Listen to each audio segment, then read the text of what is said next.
Hello, this is episode 50 of the Beers with a Minor podcast, and I am Mad Mumzie. What a big milestone for me. I nearly stopped a few times, so getting to the half-century mark is amazing. I was thinking about what to do for a special celebration episode. On Are You OK Day this year, 2018, I decided I would pull a few snippets from each episode, especially about how people deal with life when it gets a little tough. What is their happy place? Going back and listening to my awesome guests and their golden nuggets, especially about how they've been supported through their mining journeys, has been a real treat for me this week. I've really enjoyed it. It's grand final day today, the AFL, Australian Football League, and my teams aren't in it. Bugger. But go the West Coast Eagles, because everyone knows I hate Collingwood.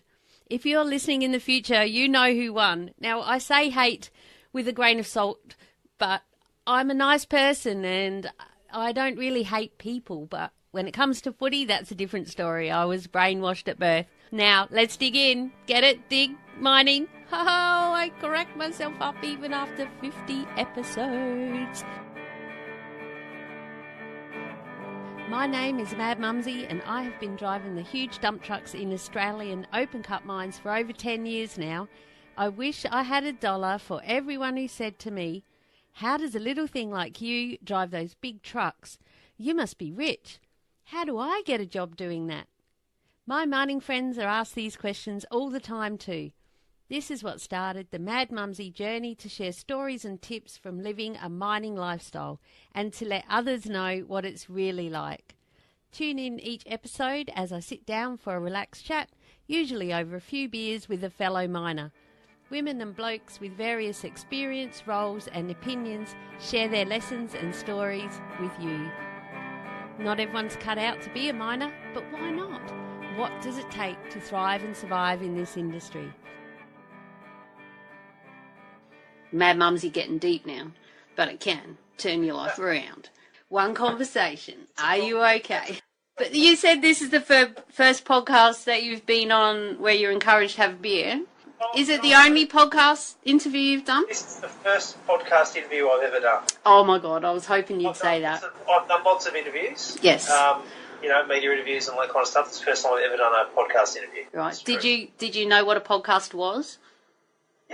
Yeah. Oh, this isn't a podcast. You do? Well, make sure you sign up and subscribe to Beers with a Minor podcasts on your favourite app. This message that comes from you explaining all of that to me is that, it's not just about the balloons and the yellow. It's about that a conversation could change your life by asking if someone is okay and just starting to take the blinkers off and getting everyone to start to be a little bit more aware, to think about it for yourself from within. Are you okay? Maybe not. Maybe you need a hand. Or seeing those around you, and it might not just be at work. It might be your neighbour, and like you say, it could be anywhere. But of course, Beers with a Minor podcast, we're focusing on mining lifestyle. But more and more, the people I'm talking to, is just about life in general. And I think that what you're doing is just freaking awesome. Well, thanks, Mad Mumzie. It's really great to have had a yummy. It was the first time I've ever had a podcast where I've been encouraged to sit here and have a beer as well, and I've really enjoyed that. So spread the word. I told you it's not the ABC. This is what it's all about. It's all about conversations, and the more that we can start talking about this kind of stuff. And we've got these double beer coasters that we distribute as part of the Fly In Fly Out campaign, because we don't want to be a purist mental health charity that pretends that conversations don't happen over beers. We're prepared to put our message wherever it's going to be heard. Really, find an environment and I'm not saying that everyone should go out and, get blind and, try and solve the world's problems, but the truth is the conversations do happen over a beer. Times can get pretty tough. There's a lot of people out there struggling for many reasons.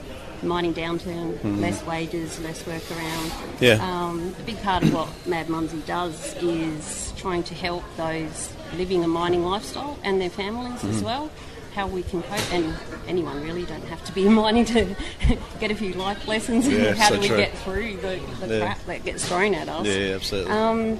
So how do you personally handle when things are getting tough for you? I'm sure you're under a lot of pressure right now. Yeah, of course, yeah. I mean, part of my responsibility is I'm the manager for our mining portfolio, and that's a tough time to be doing that. So I organise, the QME, obviously. We also organise Amex, our actions. So, yeah, how do I handle the stress? Well, best thing is I've got a great team around me, and we all lean on each other quite heavily. I've got a mixture of new, fresh blood and some people that have been doing this for a long time.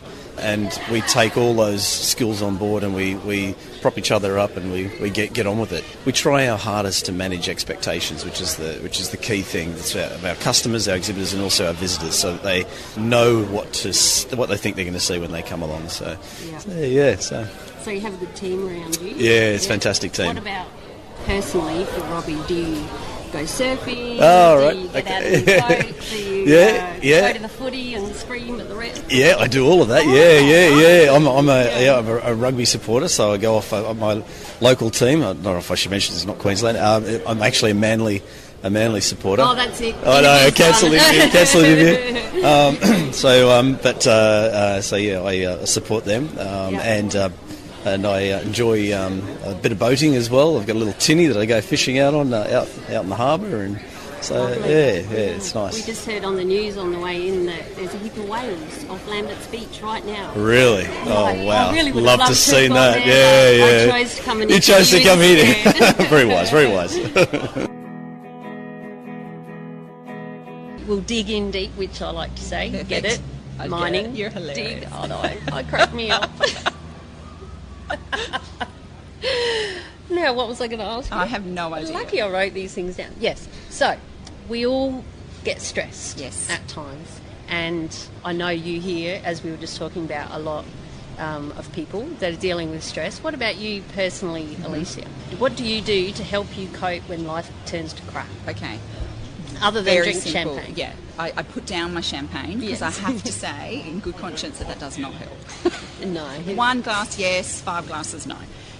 Do you know what I do? I turn to my mates, and I turn to my husband, and I turn to my family. And I think that if there is any message that I could put out there ever for anybody, it would be that you are never alone. You are never the only person that is going through a crap time, and you are never the only person that finds a part of their day frustrating. So if you talk to your friends, and if you communicate openly with the people that love you, it's corny, but it's true. A problem shared is a problem halved. Yeah. So it's about communication. Talk to someone, and we're really lucky now that we've got all resources online. So that's right. there are people can help you. But if it is just a bad day and stressful day, ring a mate. Be honest. Yeah. And that's what I do. I must admit, I couldn't do what I do if I didn't have my mates and my family. My husband's so supportive. Ooh, there we go. Tinder. So I would say that if I'm stressed, I talk to someone about it. Yeah. Okay. Excellent. Thank you. Such a pleasure. So nice to meet you. So nice to meet you. And please come back by the stand. We will. I'm usually listening to a podcast anytime I'm not with a person. Watering the garden. I think we'll be a good match because I can talk the leg off an iron pot as well. We might be going long. Absolutely, let's do it. So I do have 2 questions today that I'm asking everyone I interview. Yep. We all get stressed and face many challenges in life at times. Yep. What do you do personally, Barney, that helps you get through those tough times when life turns crap? How do you recharge your batteries so that you can then go on and help others? I've found over the years that you've got to get it out of your system. You've got to talk to somebody, whether that be your partner or whether it be someone that you trust at work. We've got a fantastic CEO with an open door policy. I can just walk into his office whenever I want, and I can sit down and say, look, this is worrying me. This isn't working. That's not working. I'm going to try this. What do you think? I think that's the answer. You can't let it stew inside you because it just gets so bad. You've got to get it out. Yeah. And I know men particularly are pretty hard to. And I was that way for a very long time. Yes. But I've come to terms with, hey, if you need help, ask for it. That's a big part of Mad Mumzie's message too. Yeah. Is so many people are struggling. Yeah. And just get the help. Yeah. And find out what it is, and that personally yourself, yes, talking and everything, that's really good. But do you like to go and play golf, or take the dog for a walk, or get into the garden, or watch the footy and yell at the ref? Definitely do that. Yeah, got to do that. State of origin, yeah, right. That's a good way to get. What happened with that New South Wales? The last third game, I can't believe that. Anyway, God, yeah, we let them get one. It was nice that they still had the temperament to, continue playing for the whole of the second half. That was wonderful. It would have been nice if they had the temperament to stay and watch the presentation, but we true. won't go there. No, we are in Queensland after all. No, because Queensland are a team of their own. I mean, there's no match for that. They've got their mindset right. Exactly. Yeah. If we could all have a little bit of that. Yeah, totally. Yeah. I've forgotten your question. That's how Mad Mumzie rolls. See, that's why we need 2 hour chat. Yeah. It's gone to 2 hours now. Oh, yeah. I think it's going to be with you, but the question was, what do you do personally? Oh, yeah, that's right. Yeah, other than yell at I've got 2 really, truly good friends. And now, I don't know whether you've heard my definition of a friend. It was actually said to me once about 40 years ago. And they said, Barney, the definition, I was having problems, and I was just talking to my next door neighbour, and she said to me, Barney, you know what the definition of a friend is, don't you? And I said, no, I don't. She said, it's someone who knows exactly what you're like and likes you anyway. I've never forgotten that. That's great. I've never forgotten that. Yeah. So I have 2 really good friends from the mining sector that we've never ever lost contact, and we may not see each other for 18 months, 2 years. But next time I see them, it's like I saw them yesterday. Yes. It's that sort of relationship, and that helps me immensely to be able to sit down and be totally honest with people who know that whatever I say to them, they're not going to ridicule me, or they probably will have a bit of a go at me, but I know, and that's okay. And that's good, and that's okay, right. And you need that sometimes to get yourself, well, geez, what the hell have I been worried about? It's not really that bad. Yeah, guts on the table. Exactly, kind of time. exactly. And we sit down over a red wine, and I like my red wine. That's my next question. Oh, you're a natural at this, I tell you. That's my next question. What's your favourite beverage? Well, red wine is my poison of choice. And the best place to enjoy it? With someone else. Yeah. And particularly with someone that you get on really well with, and you can sit down and have a great chat. Yeah. And of course, obviously there's got to be at least 2 bottles. If there's 2 of you, there's got to be at least 2 bottles, right, plus some in reserve. No, that's only for Nescafe. No, what is it? Cadbury chocolate. Yeah, that's. No. Oh, sorry, didn't mean to give an ad for Cadbury. No, that's all right. I can edit it out. And cheer them Dockers on, when I've got a voice after going to the game, That's right.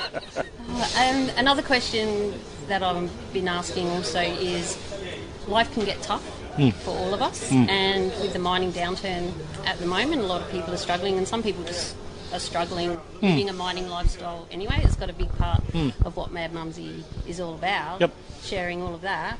How do you personally, Martin, renew yourself and refresh and keep yourself sane? What do you do to look after Martin?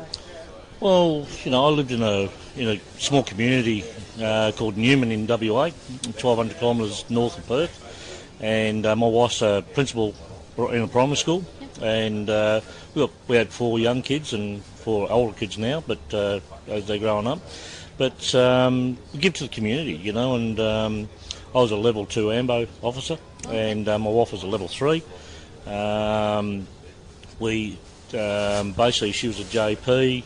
I did a lot around the scouting community and scouts and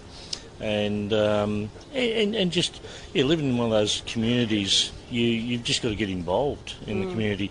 Otherwise, if you just sit at home and procrastinate from work, they change your shifts all the time, from even residential, whether it be 4 and 4, 8 and 5, 6 and 7, whatever the case may be. You've got to fill your time in with, hopefully, either with your kids and sport, and if you haven't got kids, with community events, I suppose, and getting into the community.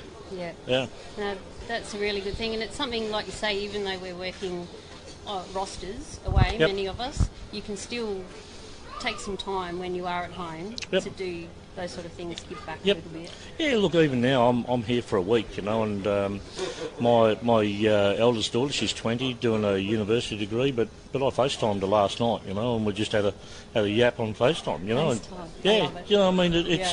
It's 10 minutes, but she knows I'm here, and I know she's there, and she's well, and she's working, and what she's doing, and my wife, she's busy, she's a school principal in WA, and I'll just have a quick yap to her, and we use FaceTime quite a bit as well, and the likes of, or just Facebook, and I'm not a major Facebook stalker or anything like that, but just put a couple of photos up and bits and pieces, and my kids can see, and my eldest is 30, but son, but he can see where I am and what I'm doing, and so and he'll just give me a text, give me a ring, old boy, and we'll have a talk on the phone. So when he wants to, so just keeping that that connection, I suppose. Yeah. And in this world with social media, it's can be anywhere. So And the world of podcasting as well.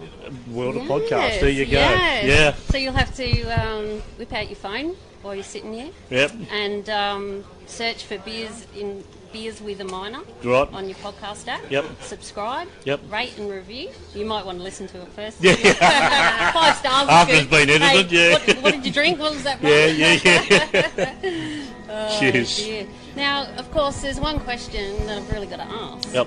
Any chance of sitting in the car and having a photo? Absolutely. Oh, really? Oh my God! Sorry, get the camera. But just don't stand on the side steps. So they're only a facade. So you just squirrel your bum in there, and you'll be right. You'll get in. Awesome. Thank you. Yeah. Get the video out for this. I'll stop this and we'll record it.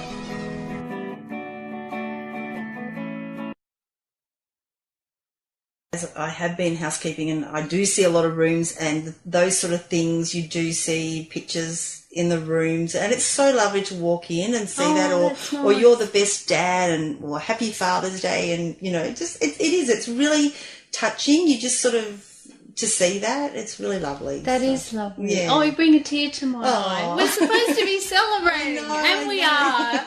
Thank you, Karen. It's been wonderful. You. Karen will definitely be back on Beers with a Minor podcast as she continues her journey.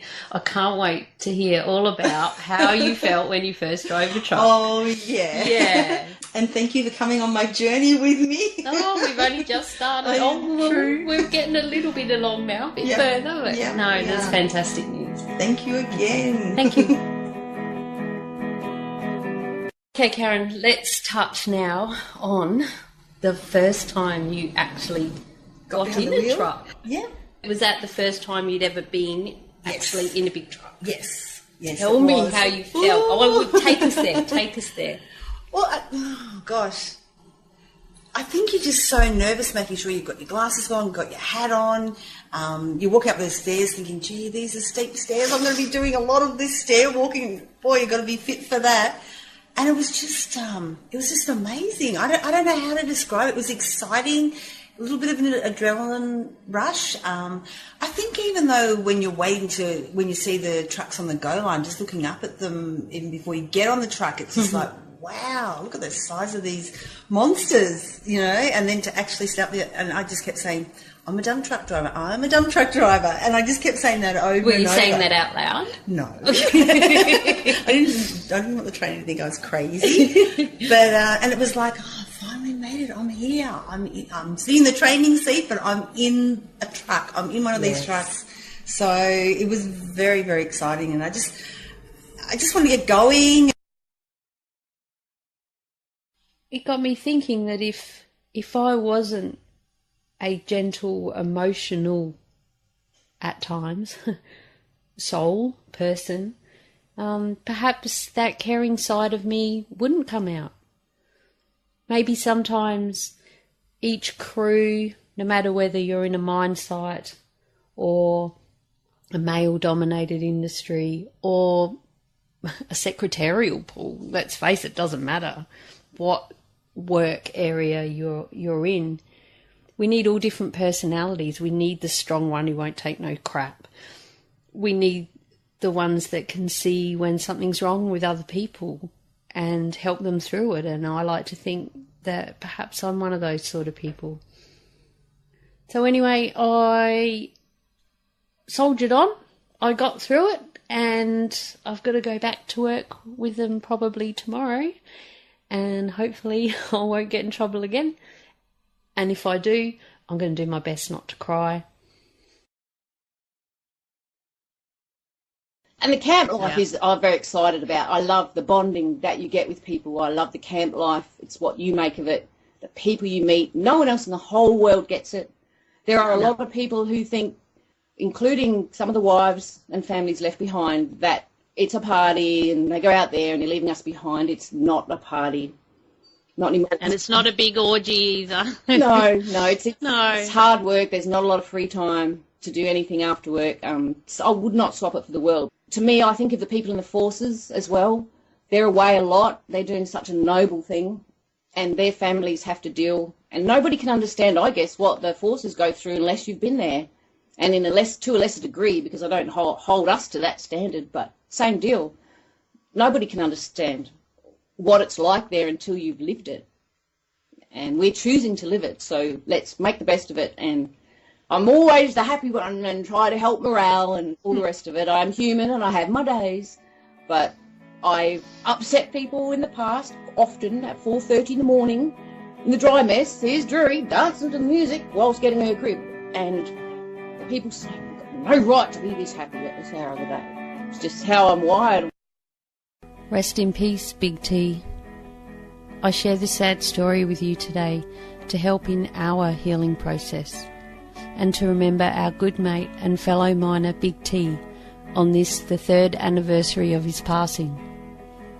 My hope is to encourage you and your mates, your dad, hubby, boyfriend, brothers, son, uncle, pop, and even your boss to get checked out. This has changed at least one of Tony's mates. He is now fit and healthy and looking forward to living a long and full life. That's what we all want, right? Get a little bit healthier, drink a bit less, be more active and go to the bloody doctor when things aren't right, and for your checkups. This goes for us too, ladies.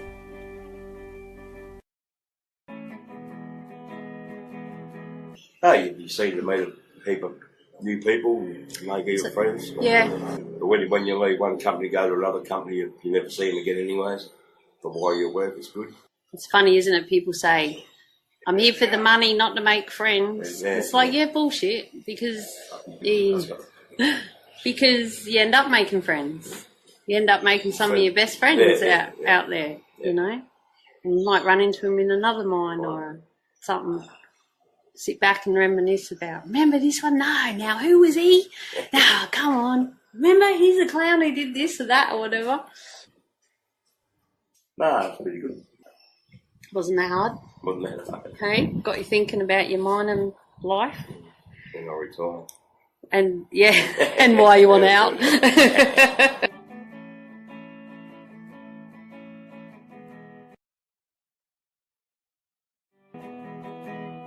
Oh, so that's the wedding that was the wedding I went to last year in the States. And I've never been to the States, but I turned up at his wedding and didn't know we were coming.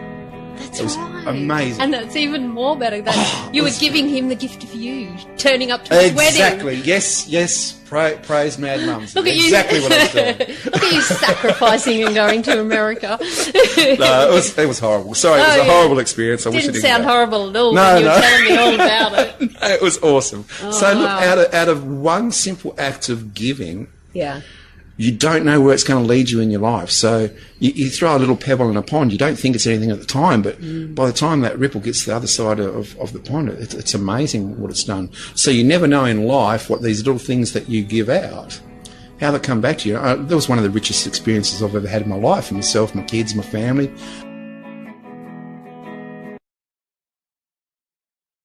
Like many people doing FIFO, there was no induction. There was no, this is what it's like, to the point where my poor husband, he didn't even get told what to take onto the chopper for the ride out to the rig for his first 3-week stint, you know, and he got there and the guys laughed at him and said that his bag was too heavy. But there was no information as, you know, this is what you need to take or you should take or you shouldn't take. So he took a lot thinking I'm going for 3 weeks.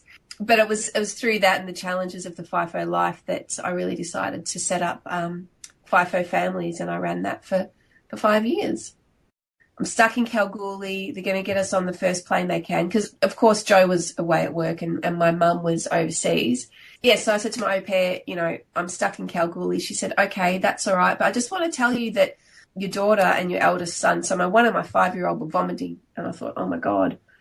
Oh, my God. And I thought, is it gastro? Is it something worse? Far out? What do I do? And, you know, it was a real mad panic, but this overwhelm of sense of hopelessness and powerlessness because I couldn't do anything, and my 2 babies needed me and I wasn't there and their dad wasn't there and their grandma wasn't there. And it was horrible. You know, we all got on the plane. There was air conditioning problems. They got us off the plane. We had to stay in Kalgoorlie overnight.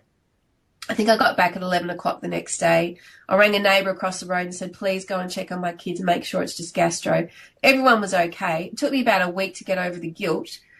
But the snapshot was, which I hadn't really considered, I went, oh, my God, this is what it's like for my husband when he's 3,000 kilometres away in the middle of the ocean. Something happens at home and I ring him whether I'm stressed or the kids are sick or, you know, something's happened and he's 3,000 kilometres away and cannot do a goddamn thing about it. And then he's got to go to work.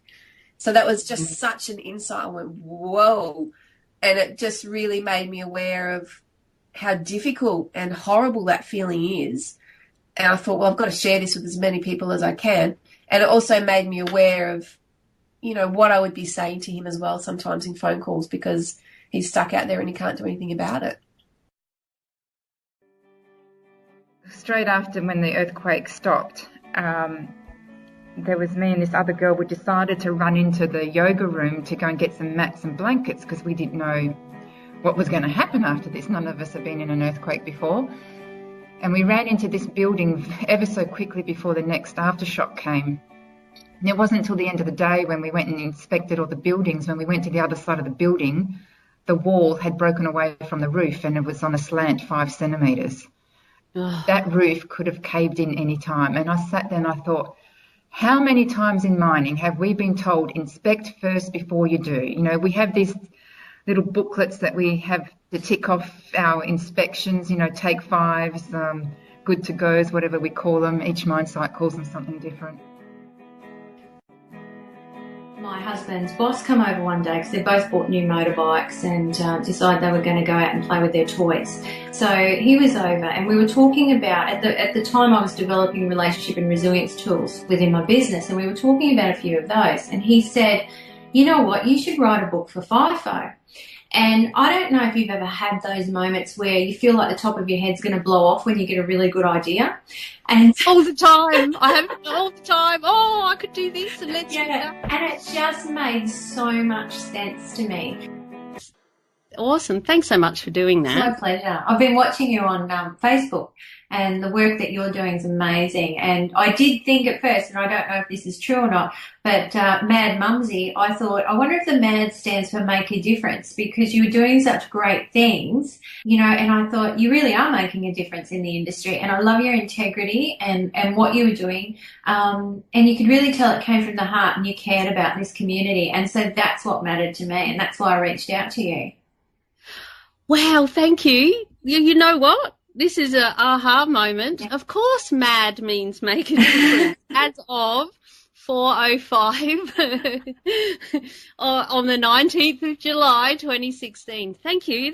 That's awesome. I think it's more because my kids thought I was a bit mad. They've been calling me Mad Mumzie for a long time.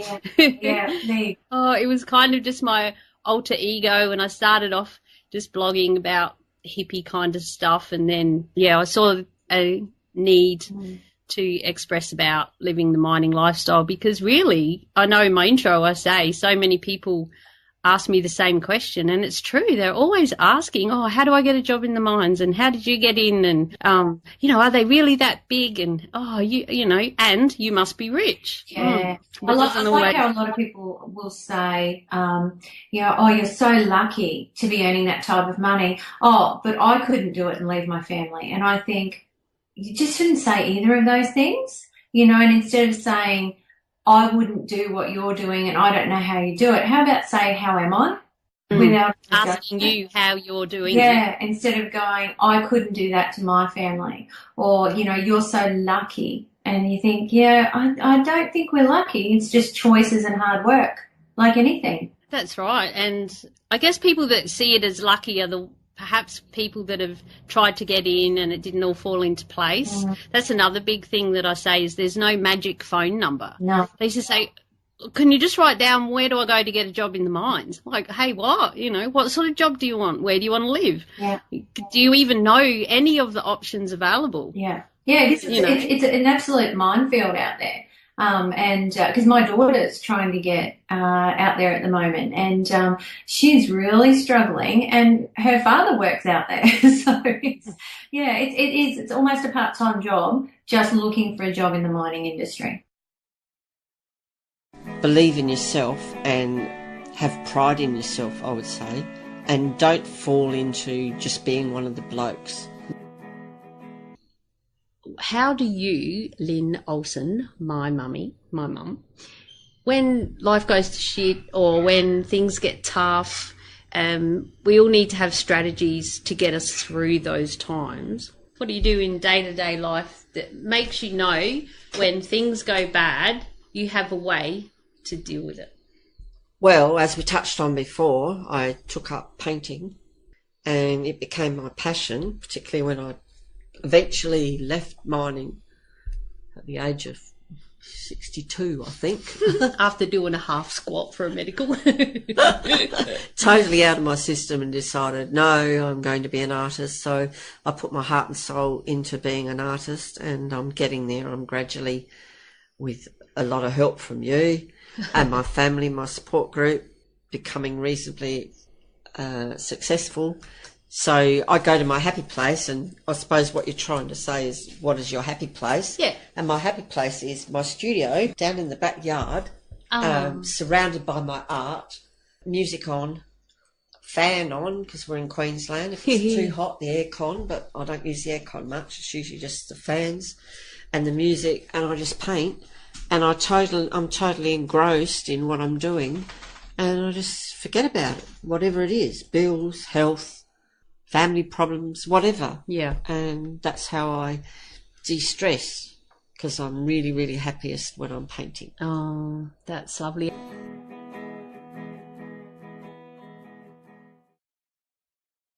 Hey, Gary, what time you call this? Yeah, the traffic was really bad. Oh, there's Steve-o. G'day, Steve. Morning. How's your weekend? Same old, same old. What'd you get up to? Not much. Are you okay, mate? Mateship is a 4-letter word, and those 4 letters are you okay?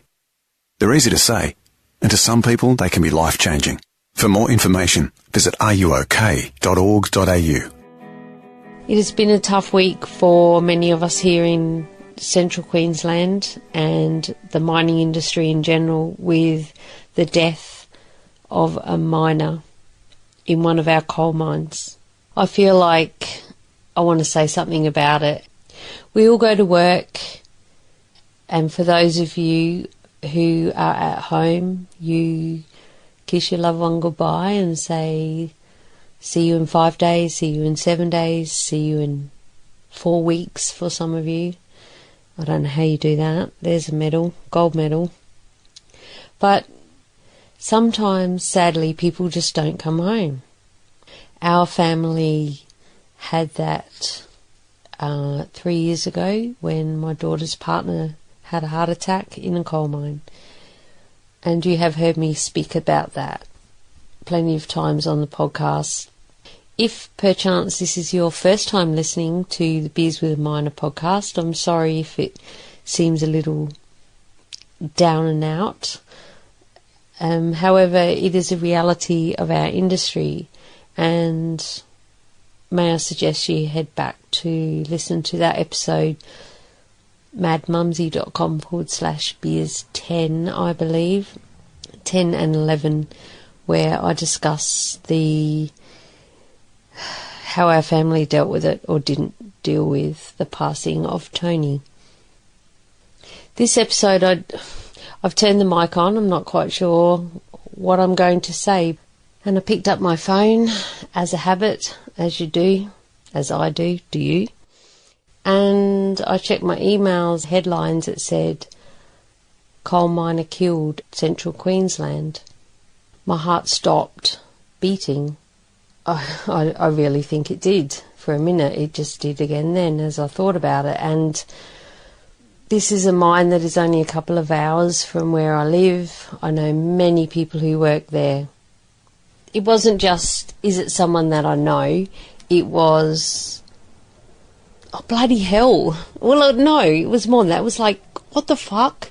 What do you mean killed? What does that mean? Killed doesn't mean died. There's a difference, I think, in the wording. Media can sensationalise things. This was a headline in the subject line of an email. Click the link, read on, and he, it seemed, was at the wash plant and something had happened and he died. He was killed. When someone dies on a mine site, they cease all operations. They have to have investigations, the mines department has to come, the police have to come because someone's died. Hello, you know, anything could have happened. They need to come and investigate. So can you imagine being at work at the time when that happens? 4'0", 65 kilos wringing wet. I wish. She operates a 360-ton haul truck with wheels that are like 4 metres high. Anyone can do it. There are people shorter than her who operate as big machinery. It's not how big you are and tough you are. You just got to have, as we say, a little bit of mongrel in you. We're working on it. We're working on it. Oh, we need a hug now. Wow. I love you. I love you too. Oh. And are you okay now? I am okay. I'm not really okay, but I'm okay. I'm getting there. Yeah, a couple of my friends have the same problem, and I need to talk to them more because I need to know where they are, and maybe I can help them. Maybe they can help me. Yeah, that's right, and that's exactly what we spoke about with the CEO of Are You OK? In episode 19. That was awesome. Thank you for sharing that. That's okay. I wasn't expecting that. But when I come home with my family, then we do shit together. We do shit together. Yeah. And, I occasionally, I'm not a big fisherman. Everyone thinks you live in Queensland, you buy a boat and you go fishing, catch barramundi on Great Barrier Reef. But that doesn't happen. I go fishing maybe 2-3 times a year. I always have to call into the fish and chip shop on the way home because I never catch anything. But now you got a new cookbook, you can buy fresh fish and cook it for us. Yes, yeah. Because see, I always believed that something my father told me as well was it's not about catching fish, it's about going fishing. It's about just being there, relaxing, even if you don't even bait your hook, whatever. It's about going and doing something that you want to do. So. And it's an opportunity where you sit down and shoot the breeze, and you just might have a chat with someone. Yeah. It's the ideal time because there's no distractions. And, yeah, me and my dad, we used to have a lot of talks. Yeah. I used to go fishing with him. But he always used to say to me, 2 things you'd never, ever take fishing, kids and dogs. Because you never know where they are, and they always want to go home. Oh, yeah. Oh, dear. So, what else do you do? So you don't really go fishing as your escape? No. And I know you haven't got a bike, a Harley. No, you used to have little bikes. I've never had a Harley. I would never buy a Harley. They're overpriced, overrated, I think. But each to their own. Each to their own, exactly right. And so what is your own? What is your thing that you do like? I still love to make things out of timber, whether it's furniture or shelves or something or other like that. But when I go out, wherever I go, I have always got my camera with me. Because Lynn being an artist, always looking for subject matter, and that could be a palm tree, a leaf, a flower. I find that this week I sit down with a good mate of mine. We'll call her CW, and she's actually one of the first people I ever trained to drive a truck. She is now a very qualified operator, driving many more machines. She's even worked overseas. She left mining and had a kid, and now she's back into it. You know, don't be upset if you don't pick something up in the first 5 minutes. You're not a genius, you know, like... Yeah. And you know, just give yourself a break. Like, cut yourself a break, you know, like, it's you know, especially when you come from something that's nothing like it, it's going to take time. Anything is going to take time, you know, like... Yeah. But don't be too proud, too, like, you know, keep your mouth shut and listen and just take shit in. That's the best thing you can do, I think. Okay, so what about all the young ladies out there who think there's plenty of blokes? Oh.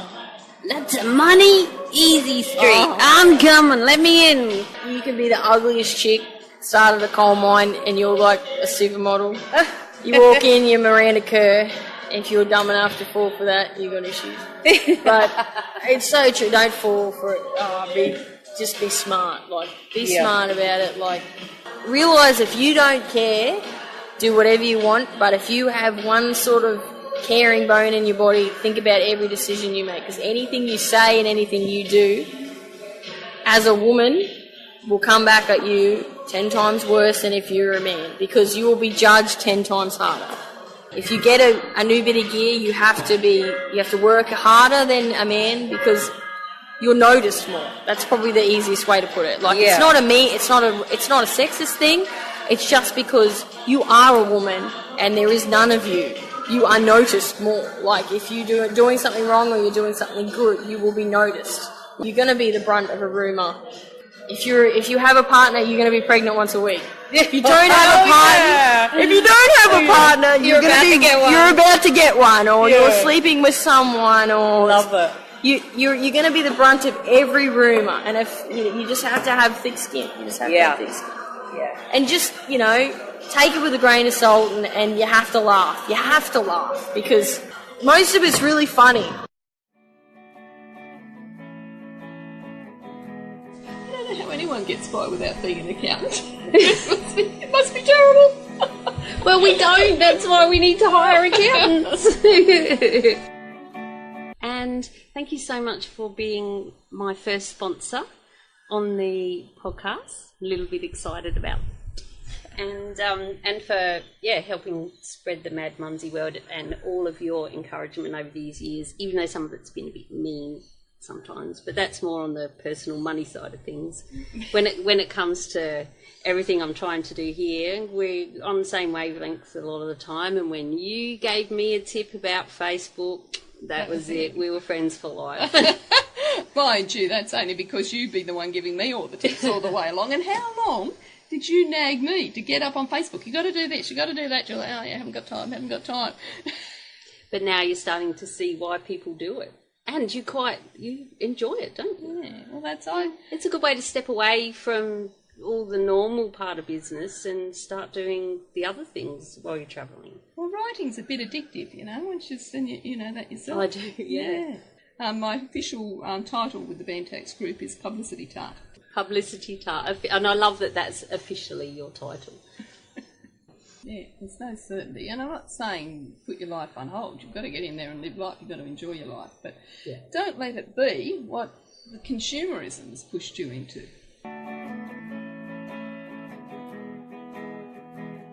Now for a word from our sponsor. Welcome Julia Hartman and the Bantax Accounting Group to Team Mad Mumzie. Julia is my awesome accountant. She has written 2 books with financial expert Noel Whittaker and has a passion to help us miners make the most out of our hard-earned cash. Head to bantax.com.au/miners. That's BANTACS to download your free miners booklet and a spreadsheet that will help you calculate the weight of your tools you need for your job.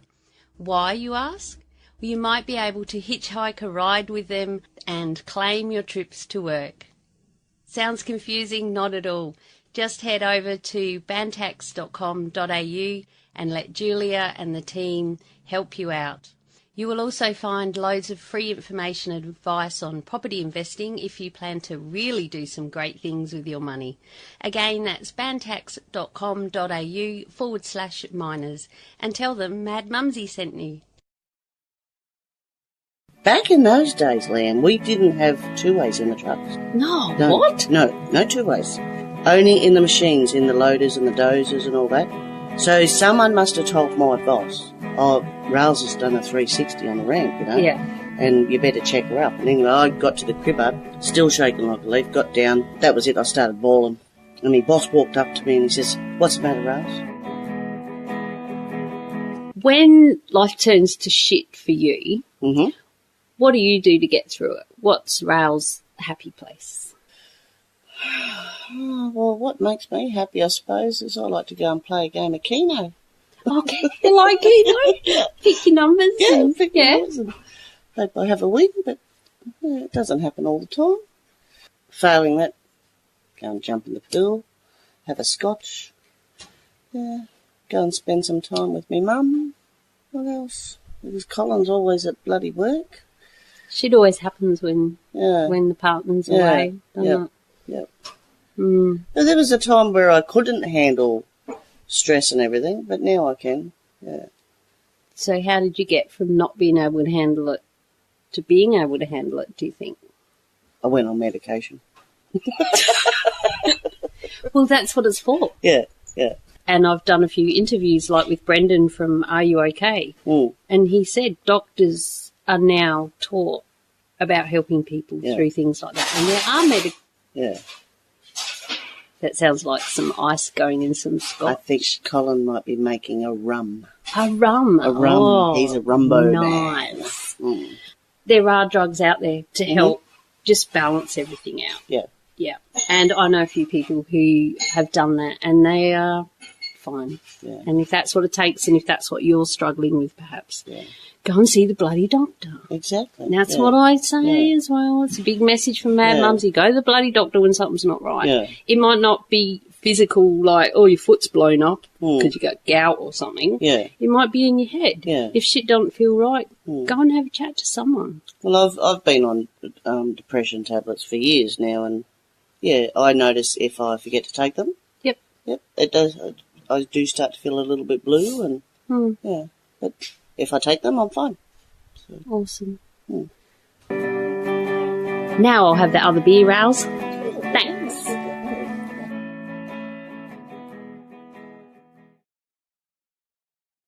We put a battery in one of his bags one day. Well, I did. A car battery. Right, his work bag. Yep. So when he wasn't expecting it to be so heavy when he picked it up. And the whole crew had a good laugh. Yeah. So just things like that. I'll have to think of some pranks to pull on you at work next time. Only good ones. Everyone on crew has a problem, has some sort of drama, and I think that's where they get that "Are you okay?" from. Are you okay day? Or you gotta ask that. But... You know, I interviewed the CEO of Are You Okay? Oh, rightio. Yeah, Brendan. Yeah, and we spoke for ages about all of this. Yeah. You have to listen. I will. I'll listen to that one. Yeah, no, when I did come back to work, I realised how everyone just wanted to help. They just wanted to see if you're okay. You didn't need any help. Oh, that's and so it was good. Yeah. Oh, I'm going to cry. And like the crew that I was with at the time, it was my 5 and 2 crew, and they were just all worried about me, and because I had the full week off work, and I was missing so many phone calls, and I didn't want to talk to anyone. I was just isolating myself. And that can be dangerous. Yeah. So we got through it, and when we come back to work, they just made it easier. Yeah. Yeah. Back to your little family cocoon. Yep. Other family. With the annoying frickin' brother. That's what I said to Zoe, you were. Oh, this fella, he's one of those annoying brothers. Yeah. But tonight, I see you as a nice brother. Yeah, cool. And a lovely fella. Cheers. And I'm proud to know you. Cheers. Who would have known you were 20 kilos heavier? I thought you were just a gym junkie forever. Young 18-year-old whippersnapper. And you're 28? Yeah. 28? That's I feel the same older. age as my youngest daughter. That's why I'm like, it's the nana in me and the mum. The mum, not the nana. Okay, I'm not that old. Once you're underground, everything down there is trying to get you. The electricity, it's real high voltage. All the pressures in all those chocks and everything is extra high pressure. It's higher than anything that's up here. And then you got all the dust and diesel and the roof trying to fall in. The gas has got you. Look. So why do it? Just fun. Speaking of getting the shits on, is there toilets down there? No.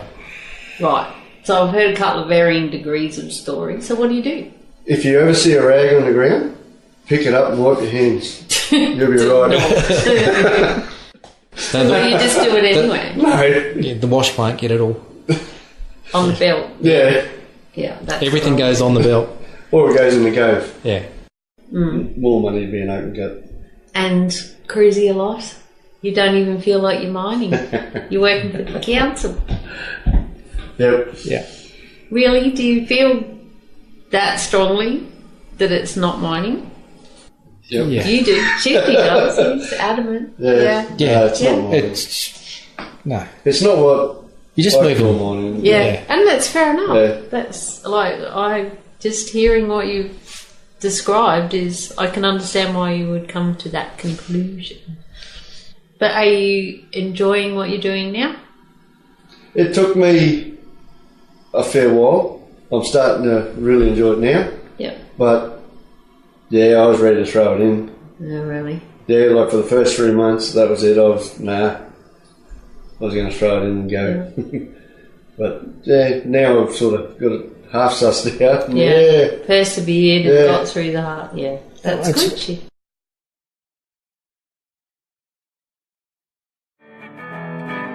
In the long haul where I am at the moment, it's a lot of cracking and lots of thunder-like noises, and the first few days down in the long haul that really scared me. Yeah. But it's okay. I found out that's just normal, so you don't panic about that after a while.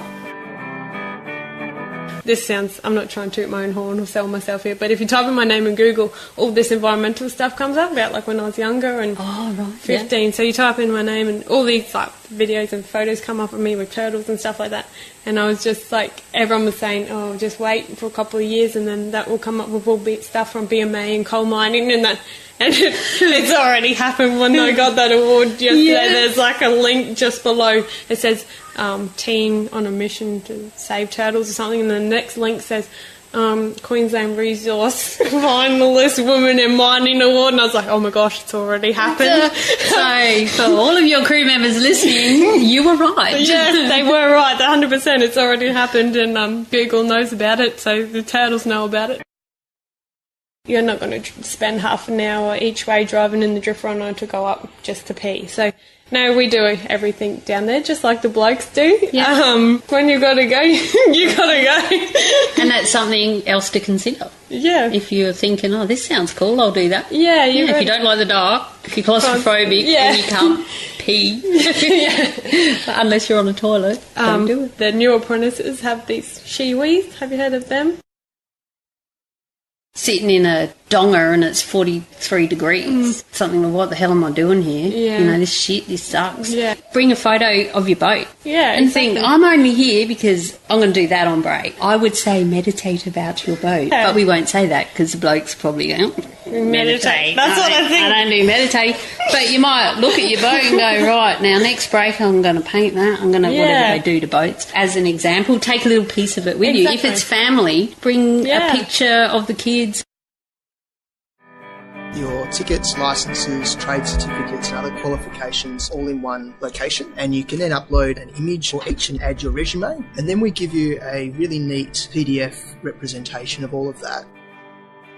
Ex-Russian military copter, like this massive military one, and it was so loud, like, you know, talk about hearing protection, it was crazy. What was the thing you struggled with the most when you first started? Well, I mean, we were running a tech, so the Wi-Fi was a bit patchy out there, believe it or not, and so that helps you connect, you know, that's sort of your way of connecting with people.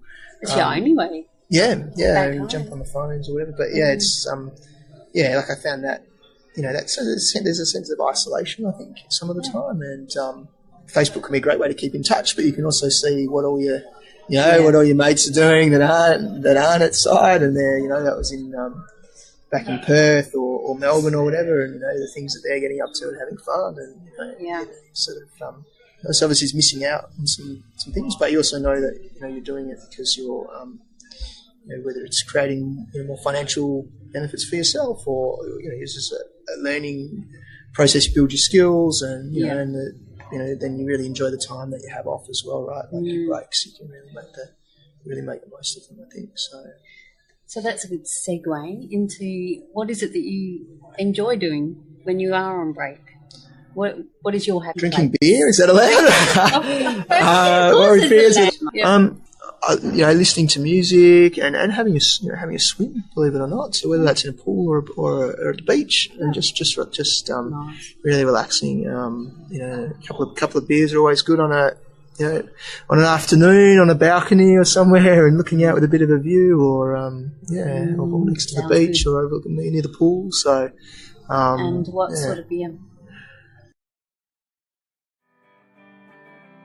If you're not there to get your own washing out, well, you know, the conveyor's got to keep moving, mate. So we're going to do the right thing and put it in the dryer. Yeah. So if you've got clothes in there that you don't want to be put in the dryer because they're going to be wrecked, well, you feel free to get back here when your washing's finished to ensure that no kind soul wrecks your clothes for you. Otherwise, bite me. Yeah. It's just how it works. I don't know if that's harsh, but everyone knows that. You had your shot as a dump truck operator. How long for? Oh, it was about 3 months. 3 months? Yeah. Yep. I mean, I love the driving, don't get me wrong, but there was a little bit of politics, I guess, along the way, and I still wanted to follow my passion, which was the reason I was getting into them in the first place. Yes. So I've just done a little bit of a shortcut and gone back to Melbourne. Ran out of cash, so I thought back to the mines and I'll go cleaning again. Yeah. And was had open arms to me, and went back to the same place, and I don't know what happened, but I ended up in the laundries. It's good to have people who are still conscious of the environment, working in the industry, not as a greenie going undercover to try and bust the arse out of someone, but just to go there and just see, like, the little things that we can do. Coal mining's happening. It might stop one day, 50, well, who knows when. Yeah. But in any industry, we could still come. Oh, I'm getting all thing about vinegar. But in any industry, you can be looking for ways to make it a little bit better for the environment. So I just want to start teaching people again how to cook your basic meals quickly and cost effectively. Yep. So that's what I'm going to be doing, and then I'll be selling my cakes and slices at the market. Yeah. And then, so yeah, I'm really looking forward to it. And then down the track in a few years, I want to come back to Airlie and open a business up there. Oh well, we're definitely all coming to see so you in discounts Airlie. all around there. Yeah. Just say Mad Mumzie. Yeah, you can have it for free. Well, a discount. A free beer. Thanks, Karen. No worries. Cheers again. Cheers. And good luck Thank to you. the future. Thank and let's hope that the next person who's doing the laundries out at that particular camp is a laundry goddess just like yourself. Yes. Thank you. And remember, do the right thing in your laundry.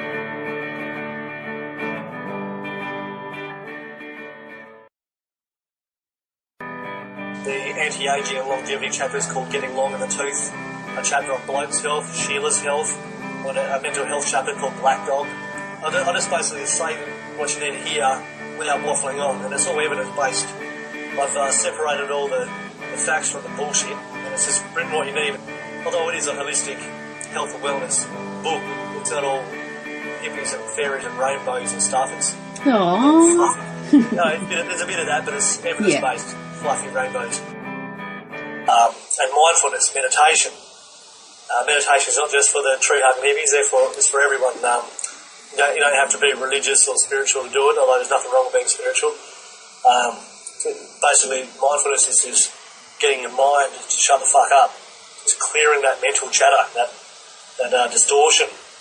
And, there's nothing, that's clinically proven to make yourself smarter, reduce depression, anxiety, help you sleep better. Then you've got all the physical benefits, the list goes on. Yeah. So you meditate? Do you do it regularly or just when life's a bit nuts? No, more than when life's a bit nuts, but not as regularly as I'd like. I try to do it daily. Yep. And sometimes it's as little as weekly. Yeah. But the thing is, even if you're only doing it weekly, the benefits are priceless. Huge. Do you use an app or anything like that, or do you do guided meditation, or do you just sit and just all of the above? All of the above. And I do recommend the apps like Smiling Mind and One Giant Mind. Mm-hmm. You can get those apps for your phone, and there's a few others too. That's just a couple that I have on my phones.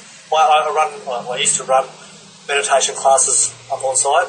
Oh, really? Did you get many people going to meditation classes? Depends what site I'm on. Yep. But on a smaller site, it'd be like 1 or 2. Mm-hmm. 1 or 2 or 3, and on bigger sites up to 20 or 30. I see. I would go to meditation class on site. Yeah. Oh no, it's rather than a circuit class before I go to work or something. You know, personally, I run circuit classes. I'm not a fan of them. I would probably really never go to one myself. My specialties were just my passions were boxing and yoga. What happens to Dad when he goes to work? Yeah, she's just drawn a picture of a plane and there's 4 windows and there's Dad sitting in the front seat and a very big long set of stairs and all the bags going along the tarmac on the trolley. And yeah, that's her vision of where Dad goes to work. He just goes on a plane. So what actually happens after that, she just didn't really know and understand. And I guess I've built that into the book. Maybe that's the teacher in me. I wanted to build in some learning for the kids and teach them about our beautiful and vast country and what industries we have here that many dads are actually engaged in. Another question that I like to ask my guests on the Happy Hour episodes is, what is your happy place? What does Joe do when life turns to shit? Oh, wow. That's a tricky one. Other than drown in the wine. Look, I absolutely love the Sunshine Coast. Blessed to be here. And the minute my feet hit the sand and have that cool, fresh, salt water ebbing at my toes, I think that's a fair place to feel happy. I love taking my kids, my family there. There's no place like it. I also love being outside in the wide open spaces. I love being outside doing fun stuff. with my kids and my family. My Dad's a FIFO Dad is the name of my page. Thanks so much for your time and for all the positive energy you bring to those people out there doing it and helping them to do it well. Good on you. And hopefully we'll meet in person one day. We'll have a drink together. Oh, we will. And I may have some news on that. Well, good. In our post-chat. After I go and get another beer. And that site-specific module will say, what's the mobile reception look like? What's the laundry situation? Do you have to do your own laundry? Is it done for you? All these little questions. So we'll personalise that to the site. And then in conjunction with that, we'll also have some virtual tours available. That way, before you actually get on site, you know what your dong is going to look like. You know where the mess hall is. You know what that looks like. And it's not just so you know what it looks like. It means that your family members and significant others have context on what life is really like for you as the worker. Mm. And that is freaking huge.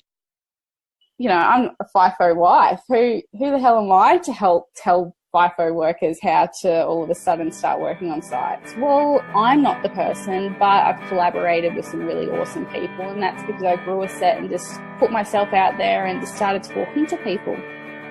Yeah, that's probably my biggest thing is just go for it. You know, grow a set, just get some confidence. People say fake it till you make it.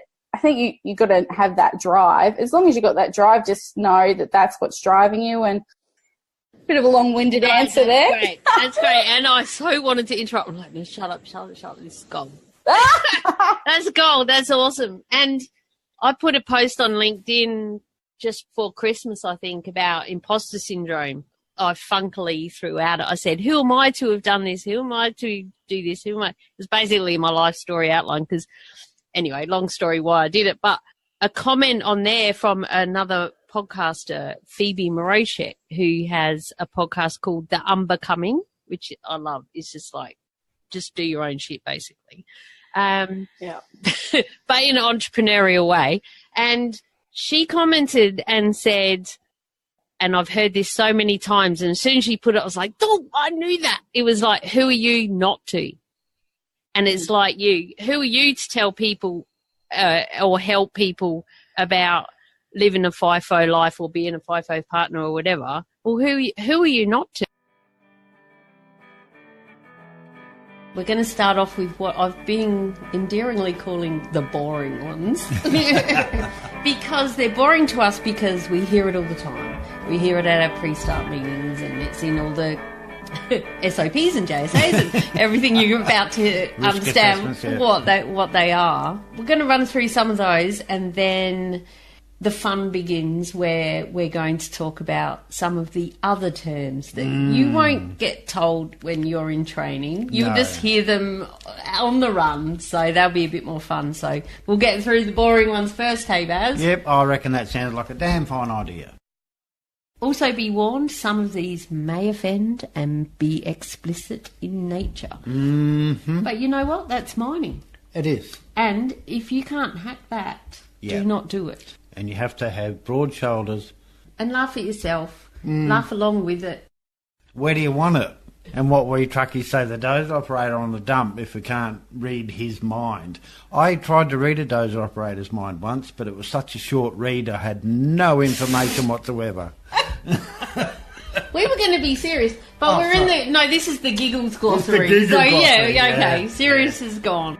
You haven't seen this list yet. This will be fun. This will be fun. Starting the most important one. That's a carton. That's a carton. Yeah, if you stuff up, do something wrong, you buy a carton of beer. And it's shared, usually with the crew on a particular day, usually on day shift. Second to last night, middle of the week, whatever, and everyone gets together. And you drink the cartons. So when you come out, bring $50 because you've got to put on a starter's carton. Starter's carton, finisher's carton. Finishing carton. Yeah. Yeah. Righto, Baz, get your gear. Get out get out the truck, go to the go line, come to pick you up, and everyone would be like, oh, pineapple time, Baz. So if you hear pineapple time, it doesn't mean you're getting one. We always assume, oh, shit, what have I done wrong? But you might just be going to get another truck, or for you might be going to train someone or whatever. That's it. Yeah. I might have to train some of you guys. Look out. Yeah, look out.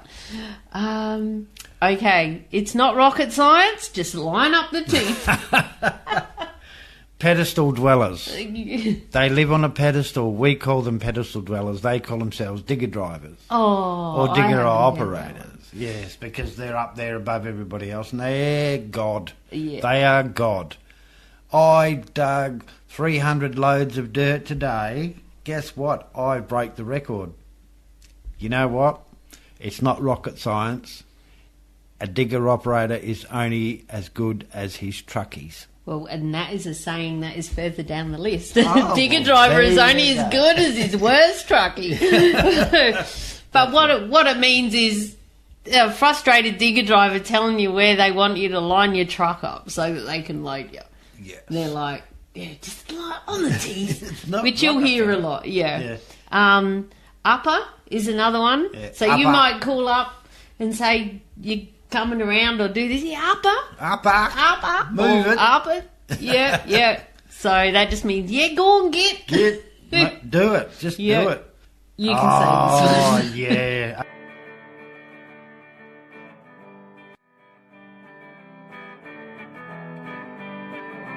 I thought I'd do a quick little update. A few things have happened this week, in the last couple of weeks.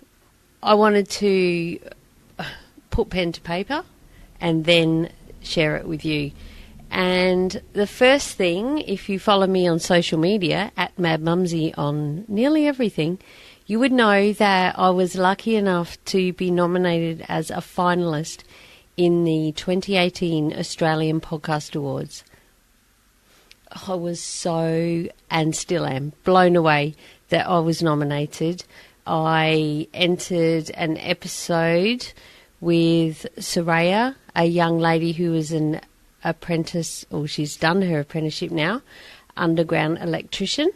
And yes, an undergrounder, a real miner.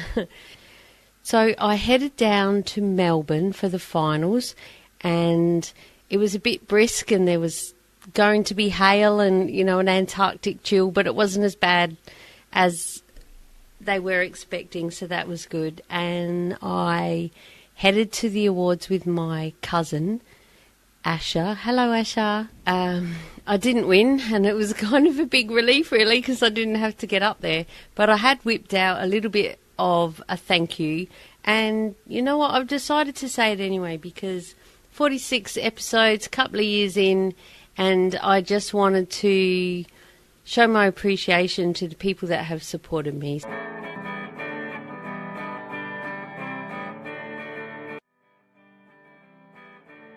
BHP South Flank is predominantly going to be an autonomous mine site. That's what they're aiming for. So you'll have your technical people that will still be required on site, and you'll have some form of operations type personnel, but you're definitely not going to have the number of crews that you would have had, say, 8, 10, 12, 15 years ago as far as operating mobile equipment. Now, in saying that, I've got a girlfriend who's a heavy-duty diesel fitter. When Rio first started looking at the whole autonomous truck type thing, she, obviously they had to retrofit some of their trucks. Now, that costs tens of thousands or hundreds of thousands of dollars. But then where they're spending money on technology, they're saving money on salaries, I suppose. So, obviously it is beneficial to the mining company for that, and not only just purely for a money cost-saving exercise, but obviously safety as well. How many times do you hear that a tyre's caught fire and all of a sudden someone's going to have to jump out of the cab or whatever it might be? No matter what, in any industry, we're going to all have to sort of adjust to technology. I still wanted my career. So, there was a lot going on. We lived 1,400 kilometres away from any of our family. Yes, we had friends, and your friends become your family when you live in towns like that. But for me, and you're right, with the whole technology thing moving in the direction that it is, I think people need to be really clear on having some idea about what they think they want to do. So really having a true understanding around what the types of duties and responsibilities are for roles, and is there shift work involved, how you're going to going from day shift to night shift, how you're going to go sitting in a truck for 13 hours, because that's a bloody long time to be sitting by yourself moving dirt around a pit. And I'm just using that as an example, but I suppose for me, thanks. I suppose for me, going from recruitment and then looking at it from a different angle and wanting to help people understand what career pathways they're suited to and how I could assist with that, that's sort of really where the Resources Hub was born. And just in closing, I really would like to ask you, awesome lady that you are with 4 kids and everything that you're doing and everything that you've done, when life turns to shit and you're having a really bad time, really bad day, what do you do what's your special place that helps you through? Because I think it's important for us to all at least know where it is, and how often do we go there? Not necessarily a place. It can be in your mind. Yeah, absolutely. And I think you're right. We all have those days. For me, the last 5.5 years has been a pretty trying time. I set up a career development recruitment company in the worst downturn known to man. So I've had a lot of those. I've had a lot of those rocking in the corner, kind of, in the fetal position moments. But I'm a pretty positive person at the best of times. I've been through a bit of shit in my life, and I'm grateful for every morning that I wake up, and I'm grateful for the fact that I've got a beautiful family and an amazing supportive network of friends, and I love what I do. I do what I love, and I love what I do.